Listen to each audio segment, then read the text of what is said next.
Is it because I'm not your child? Is it because I'm not your child?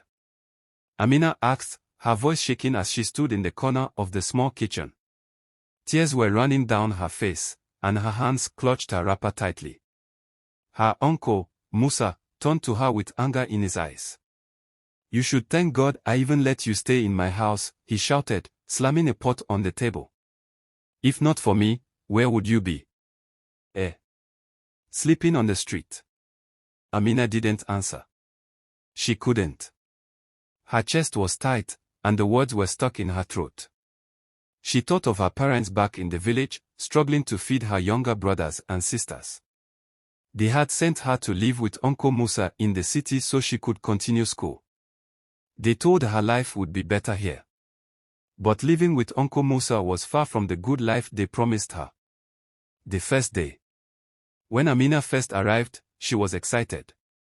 The city was big, with tall buildings and cars honking everywhere. Uncle Musa smiled when her father brought her to his house. Don't worry, he told her father. She will be like one of my own children. But that didn't last. The very next day, when her cousins Fatima and Kabir were getting ready for school, Uncle Musa gave her a broom. Clean the house, wash the plates, and make sure you cook food before I come back from work, he said. But what about school? Amina asked, her voice low. School. He laughed. Who will pay your school fees? Do you think money falls from the sky? That was the day Amina's dream of becoming a doctor began to fade. The hard life. Every day, Amina woke up before everyone else. She would sweep the compound, wash the plates, cook breakfast, and fetch water from the community borehole. When her cousins came back from school, they would laugh and call her names. You're just a house girl, Fatima said one day, laughing. Stop acting like you're one of us. Sometimes, Amina would cry quietly at night. Other times, she would bring out her old school books and read under the dim light from the street lamp outside. She held on to the small hope that one day, her life would change. But things got worse. One evening, Uncle Musa came home and tasted the soup Amina had cooked. He spat it out and shouted, "What is this rubbish? Are you trying to poison me?" Before Amina could explain, he grabbed a stick and hit her across her back.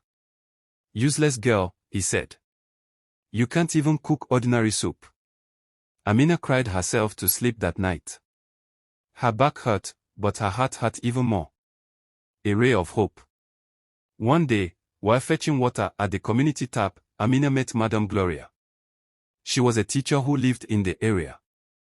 Madame Gloria noticed Amina's tired face and the bruises on her arms. What's your name, my dear? She asked softly. Amina, the girl whispered. Why do you look like this? What's going on? Madame Gloria asked again. At first, Amina was scared to talk, but the kind look in Madame Gloria's eyes made her feel safe. She told her everything about her parents in the village, her dreams of becoming a doctor, and the way Uncle Musa treated her. That's not right, Madame Gloria said firmly. No child should live like this. The next day, Madame Gloria went to Uncle Musa's house. She stood in the middle of the compound and faced him. This girl is not your slave, she said, her voice loud and strong. If you can't take care of her, let her go back to her parents or come with me. I will help her.